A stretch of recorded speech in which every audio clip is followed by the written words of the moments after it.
नमस्कार, मेरा नाम है पूजा विकास और आप देख रहे हैं लहरे भोजपुरी। दोस्तों, आज मेरे साथ एक ऐसे डायरेक्टर है जिनके एक फिल्म आप देख चुके हैं भोजपुरी सुपरस्टार खेसारी लाल यादव जी के साथ, दबंग सरकार। जी हाँ, सबसे पहले योगेश जी बहुत बहुत स्वागत है आपका। Thank you. और मैं लहरे जो चैनल है और उसके जो भी दर्शक हैं उनको बहुत बहुत धन्यवाद बोलना चाहता हूँ। पूजा जी का इंटरव्यू आज ले रहा हूँ तो पुरानी बातें याद आ रही हैं, क्योंकि दबंग सरकार से पहले और बाद में पूजा जी ने ऐसे ही खड़े होकर 2 बार मेरा इंटरव्यू लिया था। और बहुत बार लेती रहूंगी इंटरव्यू आपका। बिल्कुल लीजिएगा। जी योगेश जी, एक नई फिल्म आपने अनाउंस की है विद्यापीठ। सबसे पहले उस फिल्म के बारे में आपकी जुबानी में जानना चाहूंगी। बिल्कुल, विद्यापीठ फिल्म है हमारी जो अभी फ्लोर पे जा रही है, मतलब 10 तारीख से शुरू हो रही है बलरामपुर में, उत्तर प्रदेश में। इसमें जो मुख्य भूमिका में है वो हमारे चॉकलेटी बॉय हैं, अरविंद अकेला कल्लू जी। हीरोइन नई है इसमें आयुषी दत्त तिवारी, और म्यूज़िक दे रहे हैं हमारे आज़ाद सिंह। इसको लिखा है मनोज पांडे ने, जो हमारी दबंग सरकार लिखे थे। और मुख्य विलन में हैं विनीत विशाल, समर चतुर्वेदी, मनोज टाइगर और जयशंकर पांडे। और इसमें इंडियन फिल्म एकेडमी के हमारे जो सीनियर छात्र हैं, जो पहला बैच है, सारे के सारे स्टूडेंट सेलेक्टेड हैं। इसमें करीब 18 बच्चे हैं और 18 के 18 और प्रॉपर रोल कर रहे हैं, जिसमें करीब 8 जो हैं बच्चे वो मुख्य भूमिका में, क्योंकि कॉलेज का सीन है, उसमें गुंडागर्दी, नेतागिरी, पढ़ाई, बहुत सारे कैरेक्टर ऐसे हैं जो सारे बच्चे ही कर रहे हैं। तो ये फिल्म है, इसमें प्रोड्यूसर हैं हमारे गोविंदा जी, जिन्होंने इससे पहले खेसारी की फिल्म बनाई थी बाप जी। और आर्ट में है सिकंदर, और लक्की विश्वकर्मा इसके कोरियोग्राफर हैं। और कॉस्ट्यूम कर रही हैं कविता सुनीता जी। अगर मैं किसी का नाम भूल गया हूँ तो माफ़ कर दीजिएगा, सब मैं बोलता हूँ। भूल जाते हैं कभी कभी। पिछले इंटरव्यू में तो मैं प्रोड्यूसर साहब का नाम भूल गया। वो बहुत ज़रूरी है। हाँ, प्रोड्यूसर साहब सॉरी अगर मैं किसी इंटरव्यू में आपका नाम भूल गया हूँ तो। क्योंकि क्या होता है ना, इस समय मैं वर्किंग मोड पे हूँ, प्री प्रोडक्शन मोड पे हूँ, तो इस समय पूरी दिमाग में यही सब चल रहा है जो आपके पीछे दिख रहा है ना, कि ये शूट है, ये लोकेशन है, तो इसलिए। जी, मैं अपने दर्शकों को दिखाना चाहूँगी जो तैयारी चल रही है, बहुत ज़ोरों शोरों से चल रही है। हम जहाँ इंटरव्यू कर रहे हैं उसके पीछे आप देख रहे होंगे कि पूरी तैयारी बहुत ही ज़ोरों शोरों से चल रही है। बहुत जल्द फिल्म की शूटिंग स्टार्ट होगी। कुछ बताइए शूटिंग के बारे में, कब से शूटिंग स्टार्ट होगी? शूटिंग 10 तारीख से स्टार्ट है और 10 नवंबर से। और ये बलरामपुर में, जैसा कि मैंने बोला, उत्तर प्रदेश में गोंडा के पास में एक शहर है बलरामपुर, और वहाँ बलरामपुर से मुझे काफ़ी सपोर्ट मिला है।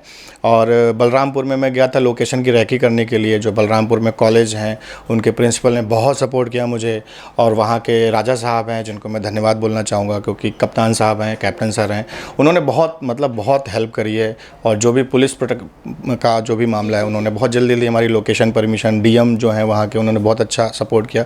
मतलब काफ़ी मुझे अच्छा सपोर्ट मिला वहाँ से। और लोकेशन भी बहुत अच्छी है, वहाँ के टीचर्स बहुत अच्छे हैं, उन्होंने भी काफ़ी लोकेशंस दिखाई जगह जगह जाके। तो मतलब जैसा मुझे वो विद्यापीठ का लुक चाहिए था। देखिए, विद्यापीठ क्या है, कॉलेज की कहानी है, तो उसमें हीरो तो अपनी जगह पे सुपरस्टार है, लेकिन कहानी किस जगह की है, विद्यापीठ की। और वैसी लोकेशन ही ना मिले, हम छोटे से कॉलेज में जाके दिखा दें, तो वो लोकेशन बहुत प्यारी लगी, इसलिए हम लोगों ने बहुत मेहनत करी है। तो जो हमारे प्रोडक्शन देख रहे हैं शहनवाज, उन्होंने बहुत मेहनत करके हमको वो लोकेशन दिखाई, और हम लोग गए और एक ही बार में देखते हुए जैसे लग रहा था कि नहीं विद्यापीठ इसी जगह के लिए लिखी गई है।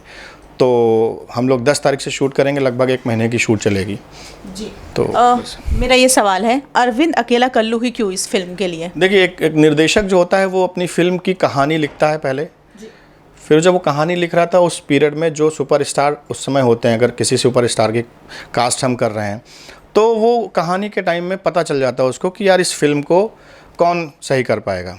जैसे दबंग सरकार हमने करी थी तो खेसारी जी दिमाग में आ रहे थे।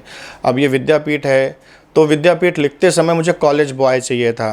तो कॉलेज बॉय की अगर हम बात करते तो मुझे अरविंद में वो चीज़ दिख गई, तो मैंने बात करी, अप्रोच करी, और अरविंद ने बोला कि नहीं सर, मुझे भी ऐसा कॉन्सेप्ट बहुत दिनों से मैं सोच रहा हूँ। तो मैंने कहा यार तुमको भी वही कॉन्सेप्ट चाहिए और मैं भी उसी कॉन्सेप्ट पे काम करते हैं। तो हम दोनों लोगों ने मिलकर खीर बना ली। खीर बन गई। बनने वाली मतलब। अच्छा, ये फिल्म जो है कैसे सोची गई, आपने कैसे सोची इस फिल्म को? देखिए, इस फिल्म को सोचने के लिए अगर हम बहुत बेसिक पे जाएं तो हमारी इंडस्ट्री, भोजपुरी इंडस्ट्री में समर्थ भैया हैं।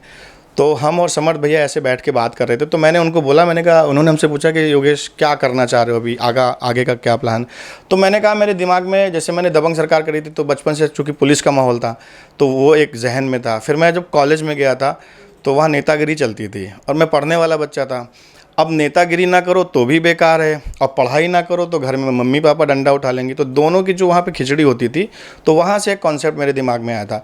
तो मैंने उनसे बोला, मैंने कहा भैया मैं कुछ विश्वविद्यालय की जो छात्र नेता होता है उस पे फिल्म बनाना चाहता हूँ। तो उन्होंने कहा यार नाम क्या डिसाइड करोगे? तो मैंने कहा नाम मैंने डिसाइड कर लिया है छात्र नेता। दूसरा कहीं और मैंने कहा छात्र संघ, और दोनों टाइटल मेरे में रजिस्टर्ड हैं। तो बोले यार कुछ वैसा नाम सोचो जो कुछ मतलब भोजपुरी से संबंधित हो। तो मैंने कहा विद्या, तो उन्होंने बोला पीठ। तो दोनों का जब मिल गया तो हो गया विद्यापीठ। जैसे ही उनके मुंह से निकला पीठ, मैंने कहा स्कूल कॉलेज को क्या बोलते हैं आप लोगों के शहर में, उसमें भोजपुरी में? तो बोले ये पीठ निकल गया है। मैंने कहा विद्या और पीठ, तो विद्या मेरा बनाया हुआ है, पीठ उनका बनाया हुआ है। तो उसी समय उस टाइटल का निर्माण हो गया जिसका नाम था विद्यापीठ। और इत्तेफाक की बात यह है कि मैं उसी दिन मतलब रात हुई और रात भर मेरे दिमाग में चलता रहा, और मैं नेक्स्ट डे गया विम्पा, विद्यापीठ, छात्र संघ और राजनीति, ये तीनों, क्योंकि ये पहले विद्यापीठ है, विद्यापीठ का सेकंड पार्ट है छात्र संघ, और छात्र संघ का थर्ड पार्ट है राजनीति। तीनों टाइटल मैंने रजिस्ट्रेशन के लिए डाल दिए, और by the grace of God तीनों के तीनों टाइटल रजिस्टर्ड हो गए। मैंने अब तो पिक्चर बननी है, क्योंकि जो टाइटल रजिस्टर्ड हो गया फिर वो बननी ही पिक्चर है। तो वहाँ से विद्यापीठ का निर्माण हुआ, और फिर वो कॉन्सेप्ट जो हमारे अंदर चल रहा था वो मनोज भाई के साथ बैठा और मैंने बोलना शुरू कर दिया, फिर उन्होंने खिचड़ी पका दी। इस तरीके से विद्यापीठ बनी। अच्छा योगेश जी, इस विद्यापीठ के पहले एक फिल्म और आपने अनाउंस की थी बबुआ बवाली, जिसको लेकर काफ़ी चर्चा थी। क्या हुआ उस फिल्म का, क्यों अभी तक शुरू नहीं हो पाई वो फिल्म? हमारे प्रोड्यूसर साहब हैं, वो बेचारे बताएंगे इसका जवाब। हम और खेसारी भैया तो तैयार हैं, लेकिन हमारे जो प्रोड्यूसर साहब हैं अमित भैया, वो मॉल बना रहे थे वहाँ पे, तो मॉल बन रहा है, तो मॉल बनेगा, फिर वहाँ से अब चीज़ें सही हो गई हैं। तो अब जब चीज़ें सही हो गई तो हमारे खेसारी भैया बिज़ी हो, क्योंकि बहुत सारी डेट, कोरोना में बहुत सारी डेट होती हैं, तो खेसारी भैया तो मैं बहुत जिनसे पुराने कमिटमेंट थे वो, अब हमारा कमिटमेंट एक समय का था नहीं पूरा हो पाया। तो अब प्रोड्यूसर रेडी हैं, जब डेट मिल जाएगी तो हम उस पर लग जाएंगे। ये है कहानी। बहुत लोग दबंग सरकार पार्ट 2 का भी वेट कर रहे हैं, उसको लेकर भी कुछ बता दीजिए। दबंग सरकार पार्ट 2 का वेट कर रहे हैं आप सब लोग, तो वो जायज़ है, बिल्कुल मैं भी वेट कर रहा हूँ, और आपका वेट करना बिल्कुल जायज़ है। मेरे पास मैं कुछ भी मैसेज डालूँ, कोई भी पोस्ट डालूँ फेसबुक पे, उस पर 4 मैसेज ज़रूर आते हैं, भैया दबंग सरकार 2 कब बनेगी? तो मैं ये सब पढ़ के मेरी माँ की बरसी थी, तो मम्मी के फ़ोटो लगाया हुआ था उसमें, थोड़ा दुखी माहौल में, तो उसमें भी प्रश्न आया दबंग, बहुत तो ठीक है, रिप लिख दिया सब हाथ पाथ, लेकिन दबंग सरकार 2 कब बनेगी? तो ये सब चीज़ें देख के मुझे अंदर से बहुत खुशी होती है कि दबंग सरकार 2 का सब लोग वेट कर रहे हैं। 100% बनेगी। और अगर एक प्रेडिक्शन की बात करते हैं, जो माहौल होता है उसकी हम बात करें, तो मेरे ख्याल से नेक्स्ट ईयर हम लोग इस पर काम शुरू कर देंगे। जैसा कि हमारे प्रोड्यूसर दीपक जी से कमिटमेंट बातचीत हो चुकी है, तो नेक्स्ट ईयर हम लोग इस पर वर्क शुरू कर चुके होंगे दबंग सरकार 2 पे। चलिए, विद्यापीठ के लिए दर्शकों से क्या कहेंगे? विद्यापीठ के लिए दर्शकों से मैं हाथ जोड़ के बोलूँगा कि भाई इस समय मैं थोड़ा इंडस्ट्री से अलग हटके हूँ, काम करने वाला आदमी हूँ, बहुत राजनीति और ये सब चीज़ें हो, कंट्रोवर्सी, और मैं पढ़ता भी नहीं हूँ, पढ़ाई लिखाई करता रहता हूँ दिन भर। तो विद्यापीठ को या उसके हीरो को या निर्देशक को किसी भी कंट्रोवर्सी से ना जोड़ो, क्योंकि आप सब लोगों की नैतिक जिम्मेदारी है कि मैं अगर अच्छी फिल्म ला के और इसको किसी बड़े प्लेटफॉर्म पे लाने की कोशिश भी करने में लगा हुआ हूँ, इस विद्यापीठ को भी।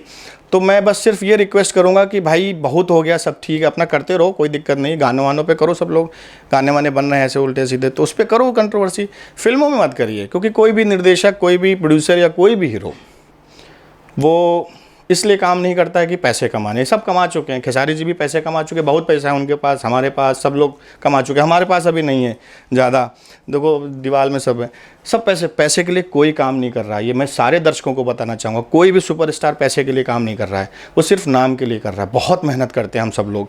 तो हमारी किसी सिनेमा को किसी कंट्रोवर्सी से ना जोड़ो, बस मैं यही रिक्वेस्ट करूँगा। और जैसा प्यार आपने दिया था दबंग सरकार में, तो वैसा प्यार विद्यापीठ में भी दीजिए, और सब लोग दीजिए। इसमें ऐसा मत बंटवारा करिए कि हम तो भैया पवन सिंह के हैं, हम खेसारी जी के हैं, सब एक हो, दर्शक हो, भोजपुरी इंडस्ट्री एक है। और जब ये सिनेमा बनती है तो ये सोच के नहीं बनती कि उसमें किसी के फॉलोअर जाएंगे नहीं, अच्छा सिनेमा है, सब लोग देखो। और विद्यापीठ के लिए मैं इतनी गारंटी दे सकता हूँ कि भैया मज़ा सबको आएगा। चलिए, thank you so much Yogesh ji हमसे बात करने के लिए। थैंक यू, बहुत बहुत धन्यवाद। और मैं लहरें जो भी चैनल है उसके जितने भी समर्थक हैं, दर्शक हैं, उनको दिल से धन्यवाद कहता हूँ। दर्शकों और बढ़ाओ इसको, बड़ा चैनल है। Thank you so much. ठीक है।